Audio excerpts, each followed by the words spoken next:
날씨가 좀 많이 쌀쌀해진 것 같아요. 환절기에 감기 조심하시고 우리 영과육이 항상 건강하시기를 주님의 이름으로 기도합니다. 우리 오늘 본문에 있는 말씀을 가지고 요한복음 강해 35번째 시간 우리도 맹인인가 라는 제목으로 하나님 말씀 전하도록 하겠습니다. 오늘 말씀은 오히려 이제 저 같은 목회자에게 많이 이제 제가 묵상하고 찔림이 되는 그런 말씀이에요. 한번 잘 들어보셨으면 좋겠습니다. 교회를 잘 안 다니는 사람들도 요 찬송가는 사람들이 가장 많이 아는 노래가 하나 있습니다. 그게 바로 Amazing Grace. 한국어 제목으로는 나 같은 죄인 살리신이라는 찬양이에요. 나 같은 죄인 살리신 주 은혜 놀라워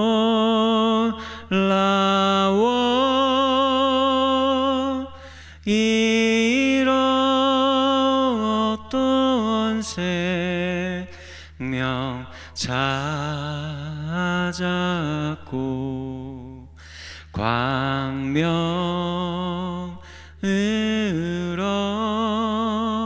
덧내.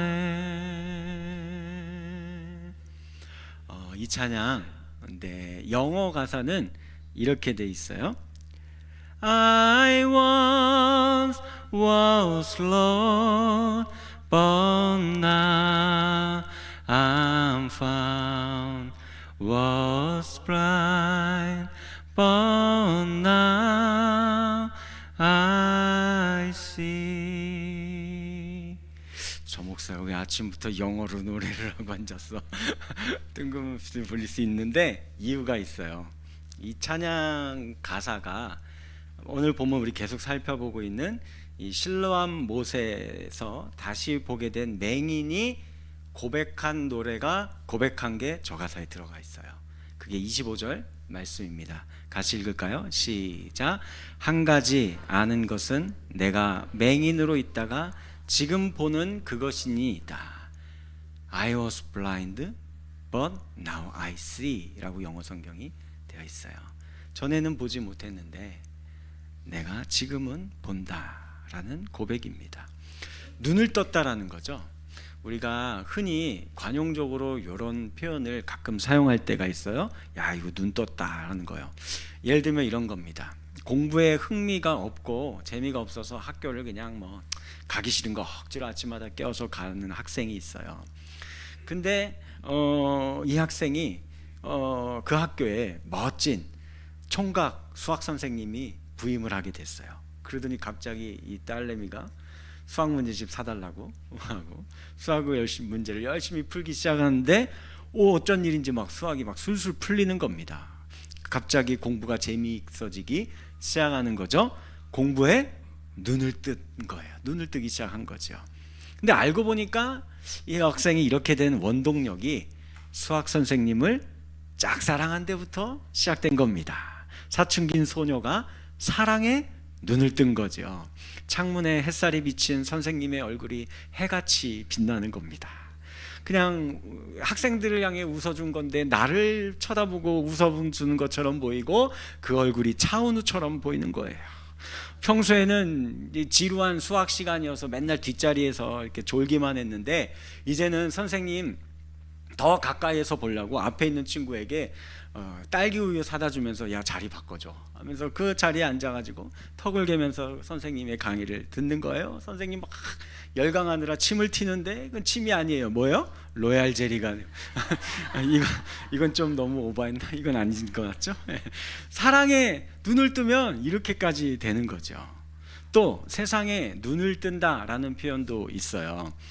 학생 때는 부모가 대주는 용돈으로 별 걱정 없이 살았는데 그리고서는 돈 다 쓰고 나서 또 돈 필요하면 땡깡 부리면서 돈 더 달라고 그랬었는데 이제 대학을 졸업하고 취업을 하려는데 요즘 취업이 잘 돼요? 잘 안 돼요. 그래서 계속 취준생으로 놀고 있을 수는 없어서 취업 준비도 하면서 대형 마트에 비정규직으로 잠시 일하는데 한 달 한번 죽어라 일해봐서 막 창고 정리하는데 얼마나 무거운 거 막 맨날 일 끝나고 뭐 허리에 파스 붙이고 그렇게 해서 한 달 일하고 세금 떼고 뭐 떼고 이거 다 떼었더니 겨우 100만 원 조금 넘는 돈이 통장에 이게 찍혀 있는 거예요. 야, 그걸 보고서는 우리 부모님들이 이거 얼마나 힘들게 살아왔는지 그제서야 깨닫게 되고 그때 그 부모님들이 나한테 줬던 이 용돈이 이게 얼마나 무거운 돈이었는지를 비로소 깨달은 거예요. 내가 그냥 이렇게 살면 안 되겠구나. 이제 세상에 대해서 눈을 뜨게 된 거죠. 이처럼 눈을 뜬다라는 것은 사람을 성숙하게 만들고 세상을 더 넓고 깊게 바라보게 만들며 내 옆에 있는 사람도 한 번 더 바라보고 이해할 수 있는 폭을 넓혀주는 것을 볼 수 있습니다.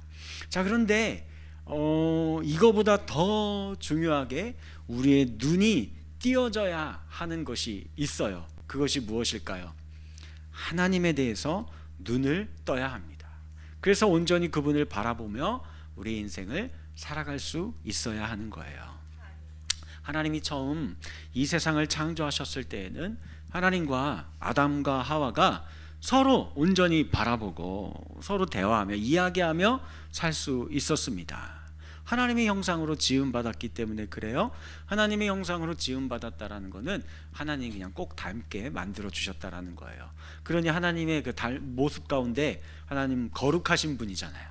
그러니 아담과 하와를 지었을 때에도 처음에는 거룩한 존재였어요. 그래서 그 하나님하고 스스럼 없이 잘 이야기하면서 하나님 오냐 왜 하고 이렇게 하면서 서로 살았었는데 그러나 우리가 알다시피 아담과 하와가 죄를 지었습니다. 그래서는 이제 그들의 눈이 가려지게 된 거예요. 이제는 거룩하신 하나님의 모습을 보지 못하며 그분의 음성을 잘 듣지 못하며 살게 된 것입니다. 보고 듣지 못하면 어떻게 돼요? 그 대상과 사이가 더 가까워져요? 멀어져요? 그 남편과 아내의 관계 생각하지 말고요. 우리 서로 잘 얘기 나누고 가까이서 보고 이래야 그 사람에 대해서 더 잘 알고 더 가까이 사는 거 아니겠습니까? 근데 서로 몸도 떨어져 있고 얘기도 안 하고 그러면은 서로에 대해 이제 관심도 없어지고 알 길이 없어지게 되는 거예요. 하나님하고 그렇게 되는 겁니다. 전에는 어떻게 살아야 하는지 하나님께 묻고 그분과 대화하며 별 문제 없이 살았는데 이제는 이거 모르겠는 거예요. 그래서 그냥 자기들 생각에 좋을 대로 이렇게도 해보고 저렇게도 해봤는데 그게 다 죄의 결과들만 자꾸 나오고 서로 증오하고 싸우고 미워하고 살인하고 전쟁하고 이런 인간의 세상이 되어버린 겁니다. 자, 이런 인간의 삶을 불쌍히 여기셔서 하나님께서 그냥 내버려 두시지 않았죠. 아들이신 독생자 예수님을 이 땅에 보내주신 거예요. 그래서 예수님이 이 땅에 오신 거예요. 죄로 가려진 우리의 눈을 뜨게 하셔서 다시 하나님을 볼 수 있게 만들어 주신 겁니다. 그것이 지난번 우리가 살펴보았던 예수님이 이 눈먼 맹인에게 진흙으로 이겨서 다시 그 눈에 바르시는 재창조의 사역이다라고 제가 말씀을 드린 겁니다. 자, 그런데 이제 오늘 본문의 말씀에서 이야기 가운데 예수님이 좀 알 수 없는 이 알쏭달쏭한 말씀 하나를 한 게 있어요. 그게 39절 말씀입니다. 우리 같이 한번 읽어보도록 하겠습니다. 시작.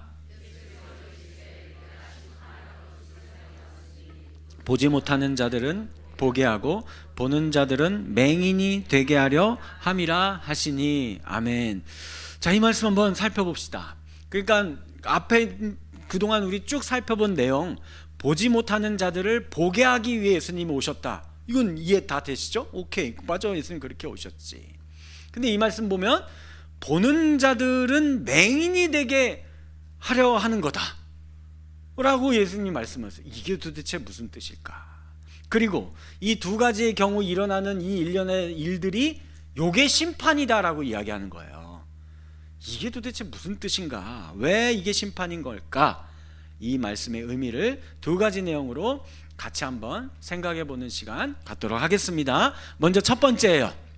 우리 다 같이 한번 읽어봅시다. 시작.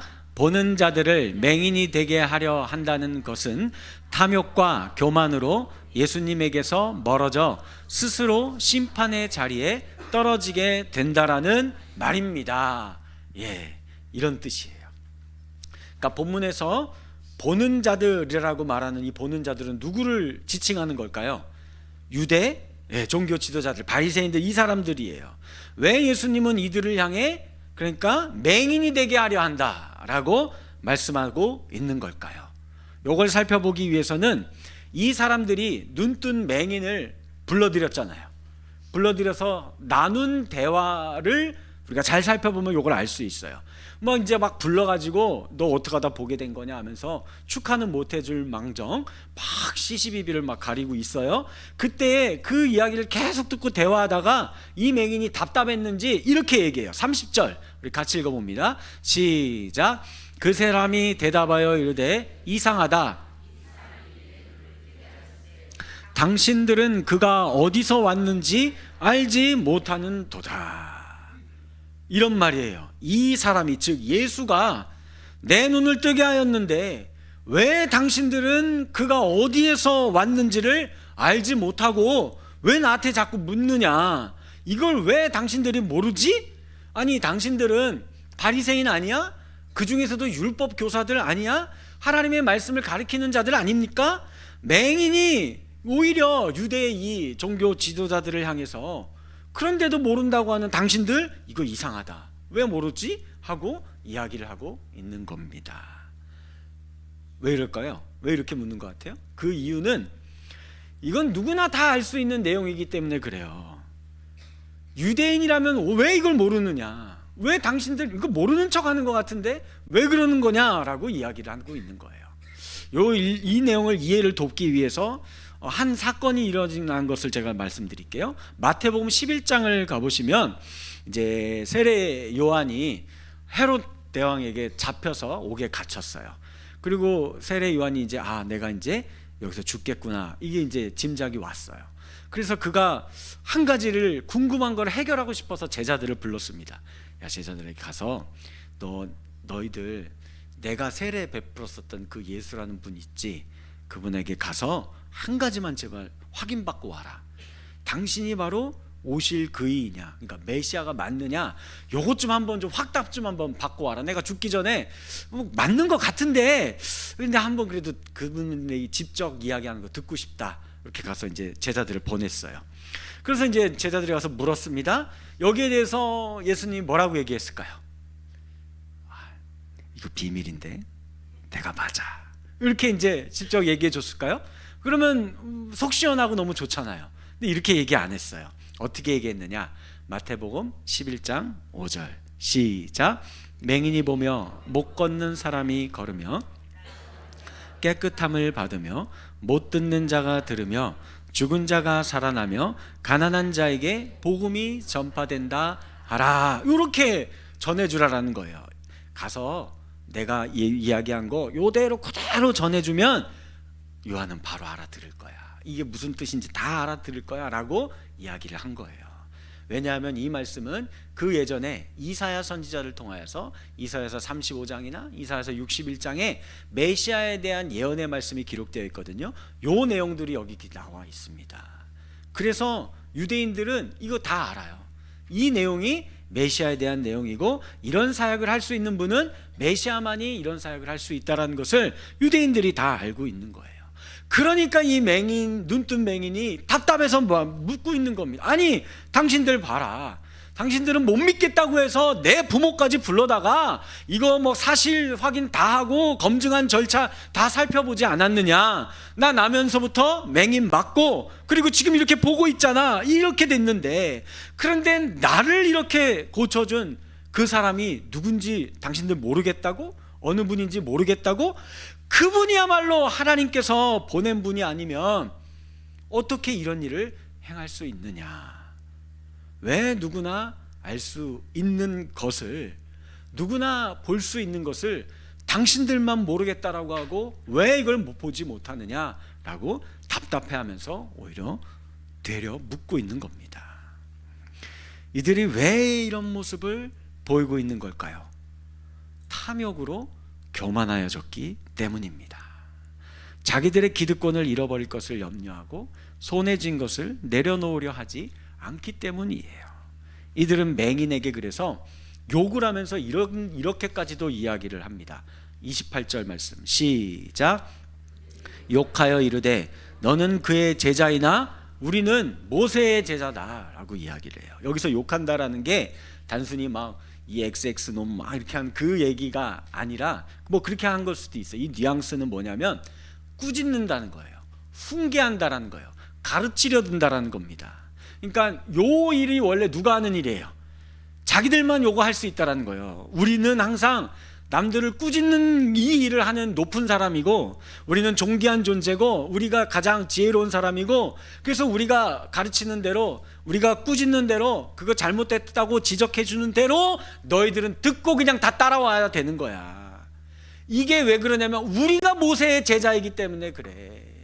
우리가 그 모세의 율법을 가르칠 수 있는 라이센스를, 자격을 우리만이 갖고 있는 거고, 우리가 그 권세를 갖고 있는 사람들이기 때문에, 그러니까 잔말 말고 너희는 우리의 말을 들으라는 것입니다.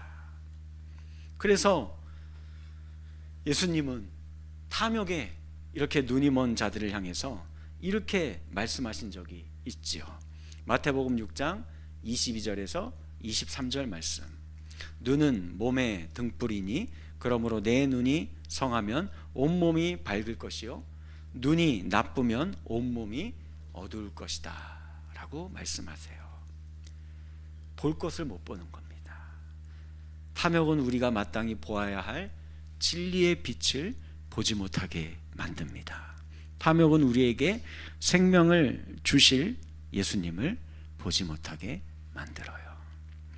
옛날에 영국의 시골에 살던 한 고양이가 큰 맘 먹고, 나 런던에 한번 여행 갔다 오고 싶다, 죽기 전에 런던 한번 가보고 싶어 해가지고 런던으로 향했습니다. 가서 유명한 관광 명소 이런 데 막 다 구경하고 마침내는 제일 가고 싶었던 이 버킹엄 궁전에 간 거예요. 거기서 여왕님 보려고, 여왕님 얼마나 아름다우시고 존귀하시고 이런 모습일까 하면서 이제 그 버킹엄 궁전까지 보고 이제 돌아왔어요.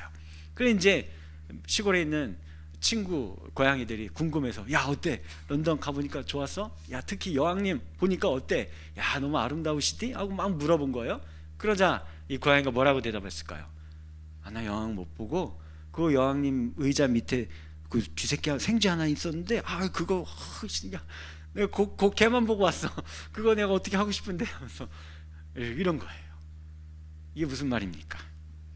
우리가, 저와 여러분들도 이런 어리석은 생쥐처럼 이게 진짜 봐야 될 거는 못 보고 우리의 욕심으로 내가 눈앞의 것만 이렇게 보면서 아둥바둥 우리가 살고 있지 않은가 생각해 볼 필요가 있습니다. 권력욕에 눈이 먼 사람은 권력을 주신 분이 하나님임을 망각하고 아나무인으로 행하다가 결국은 그가 스스로 망하게 되는 거예요. 명예욕에 눈이 먼 사람은 자신의 자존심만 확 세우고 이렇게 살려고 하다가 도리어 사람들과 하나님에게 버림받게 되고 조롱거리가 되는 것을 볼 수 있습니다. 자기 성취욕에 눈먼 사람들, 그래서 뭐 직장 동료 이건 그냥 수단으로 불과한 거고, 다른 사람들 다 짓밟고 나만 혼자 올라가기를 그렇게 살았던 사람들, 그 사람들 꼭 보면은요, 꼭 그 사람하고 꼭 닮은 사람, 근데 그 사람 머리 꼭대기에 있는 사람에게 똑같이 짓밟혀 가지고 그 자리에서 떨어져 내려가게 되는 것을 볼 수 있습니다. 심지어 목사들도 이 함정에 빠지기가 너무 쉬워요. 하나님께 은사와 능력을 받고 성령님의 도우심으로 열심히 사역을 합니다. 설교도 잘하고 찬양도 잘하고 리더십도 있어서 사람들을 신앙적으로 잘 이끌어 줍니다.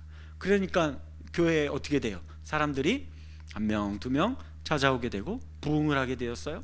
재정도 막 늘어나고, 그리고 가만히 보니까 사회에서 막 이름만 대면 아는, 한 자리 아는 사람들이 다 요 내 밑에 의자에 앉아가지고 나를 이러고 쳐다보면서, 아이고 목사님, 우리 목사님 하면서 막 내가 설교하고 뭐 이래라 저래라 하면은 막 아멘 아멘 막 이러고 있으니까 이게 이제 막 착각이 들기 시작하는 거예요.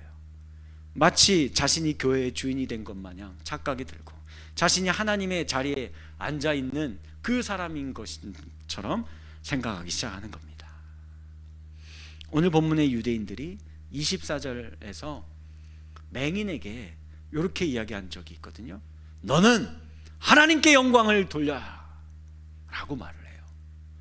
이 말이 틀린 말이에요? 아니죠. 틀린 말 아니에요. 맞는 말이고, 이게 우리 신앙인의 태도가 되어야 되죠. 우리는 삶이 하나님께 영광을 올려드리는 삶을 살아야 돼요. 그런데 여기서 이 유대인들이 그 맹인에게 했던 이 말과 이 태도, 이 뉘앙스는 그런 게 아니에요.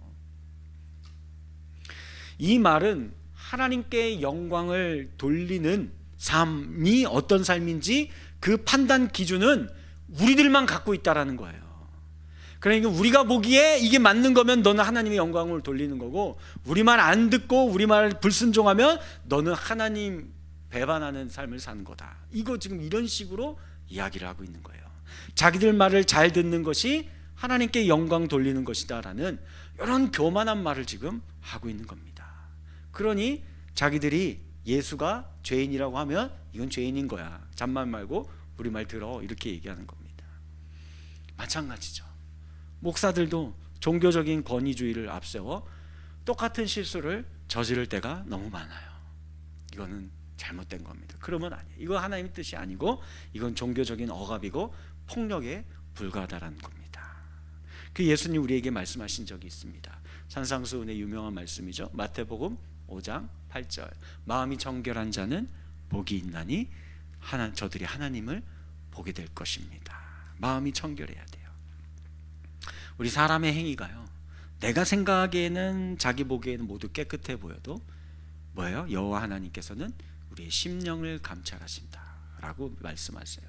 그리고 만물보다 부패한 것이 내 속사람, 속마음이다 라고 이야기를 하십니다. 그러니 우리는 날마다 이렇게 주 앞에 나아가야 돼요. 예수님, 제 마음이 낮아지고 깨끗해지고 욕심을 내어버리고 하늘을 바라보며 살게 하여 주시옵소서. 하나님을 보게 하여 주시옵소서. 우리 인생의 가장 소중한 가치가 무엇인지를 깨달아 알게 하여 주시옵소서. 그러면서 내 자신을, 내 속사람을 들여다보게 하여 주시옵소서.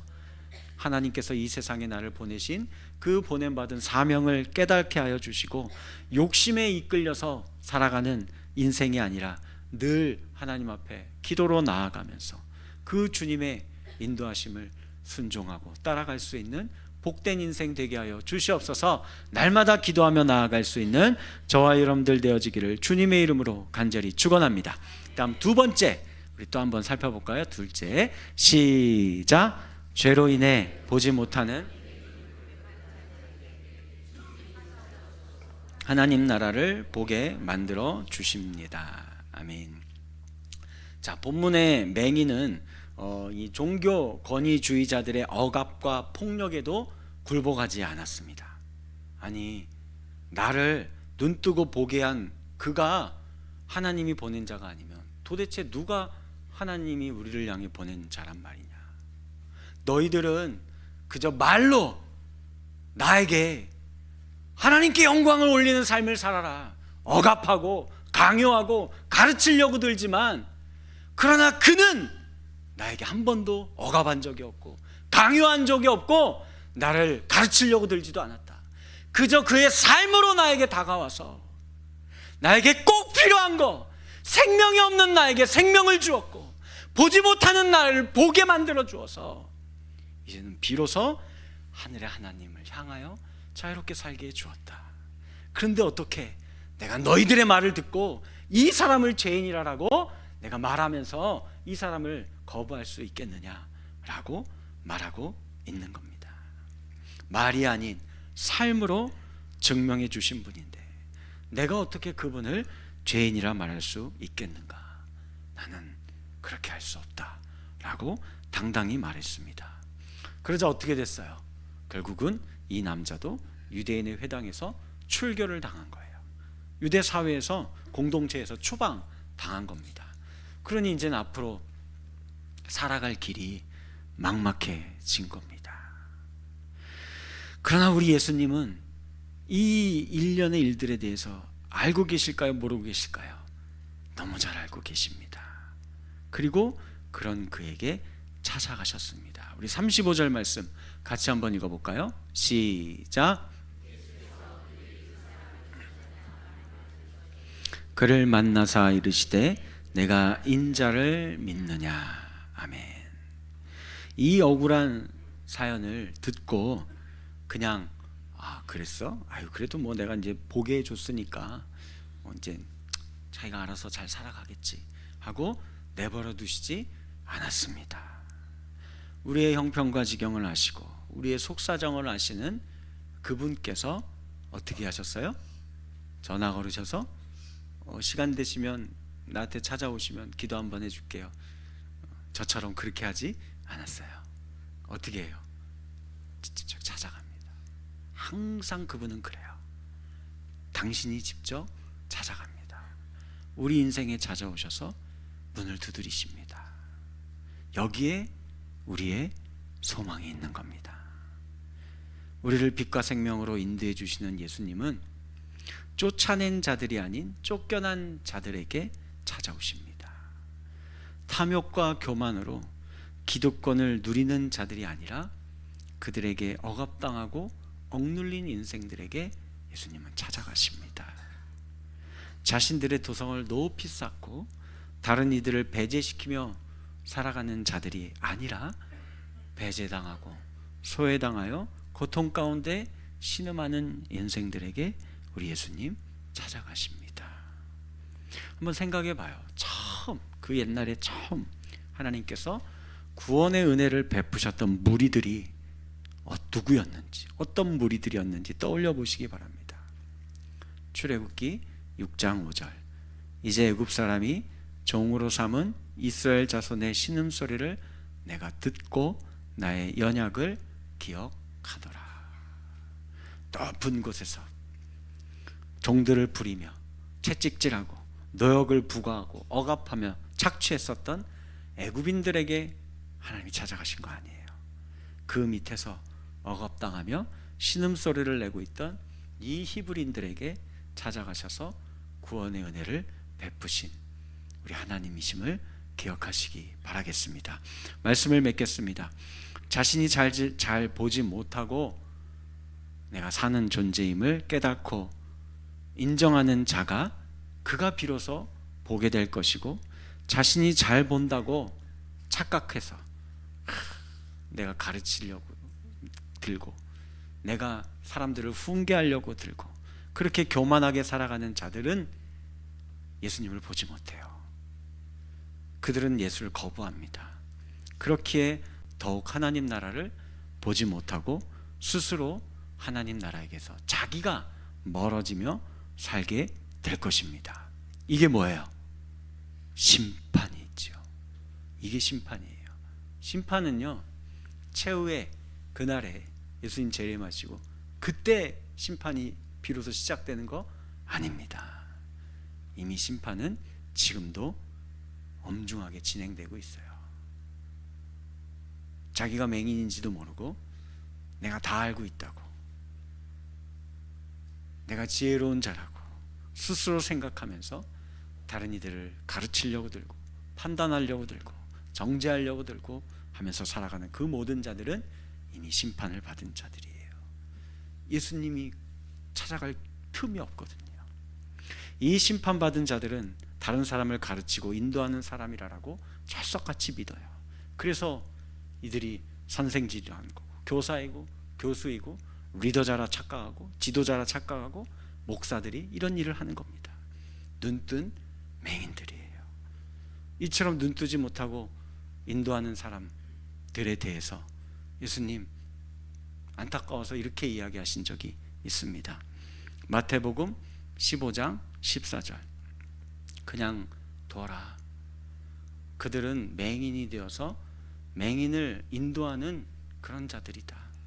만일 맹인이 맹인을 인도하면 둘 다 구덩이에 빠지게 될 거다.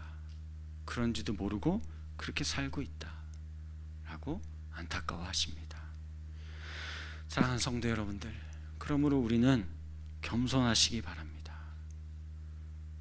내가 다 보고 있다고 알고 있다고 내가 성경에 대해서, 하나님에 대해서, 세상에 대해서 잘 알고 있다고 착각하지 마세요. 진짜 아는 사람들은요, 나 하나도 모릅니다 라고 말합니다. 성경에 대해서 알면 알수록 하나도 모르겠어요. 정말 하나도 모르겠습니다. 우리가 그렇게 고백하며 나아갈 수밖에 없어요.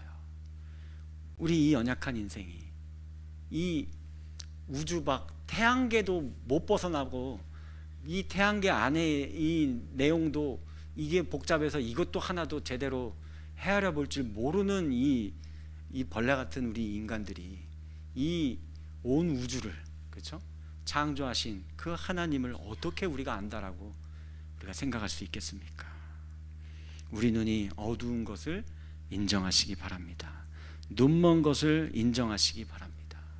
그리고 예수님 앞에 나아가 예수님 가르쳐 주시옵소서, 보여 주시옵소서, 내 눈을 띄워 주시옵소서. 보지 못하는 자들은 이렇게 보게 하려고 하나님께서 그들을 위해 세상에 예수님을 보내셨다고 하지 않았습니까? 그러니 성령 하나님 우리를 조명하여 주시옵소서. 눈을 뜨면 보이고 눈을 감으면 보이지 않는 이 세계가 있죠. 그러나 거꾸로인 세계가 있습니다. 눈을 감아야 비로소 더 잘 보이고 눈을 뜨면 보이지 않는 세계가 있습니다. 후일에, 마지막 날에 내가 이놈의 눈으로 다 보고 있다고, 보면서 살고 있다고 착각해서 내 눈에 보기에 좋을 대로 내 멋대로 살다가 이 자리에 왔는데 내가 왜 그때 내 눈을 뽑아내지 않았는가, 가슴을 치며 후회할 날이 오게 될지 모릅니다. 그러니 잠시라도 제발 삶의 발걸음 멈추시고 두 눈을 감고 하나님의 말씀을 생각해 보시고 보이지 않는 하나님의 나라를 보려고 예수님의 은혜를 간구해 보세요. 그래서 하나님 나라를 보며 살 수 있는 저와 여러분들의 남겨진 신앙이 삶이 되어지기를 주님의 이름으로 간절히 축원합니다.